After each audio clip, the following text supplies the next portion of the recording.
Adjustment of status is how you become a lawful permanent resident without leaving the United States. And Form I-485 is the heart of that process.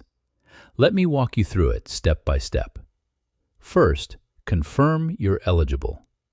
Usually that means you have an approved or concurrent immigrant petition, like a Form I-130 from a family member or an I-140 from an employer, and a visa number that's currently available.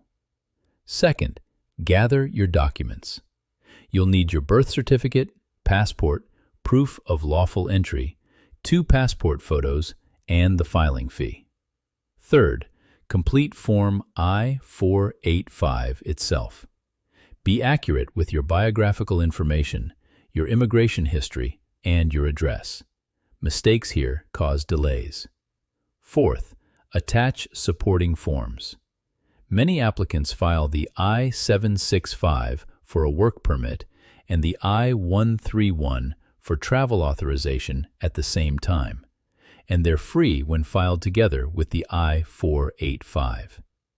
Fifth, mail your package to the correct USCIS address, then wait for your receipt notice and biometrics appointment. Finally, attend your interview if one is scheduled, and answer honestly. Each case is different, and one wrong box can set you back months. If you're ready to adjust your status, contact our office today, and let's get your I-485 filed correctly the first time.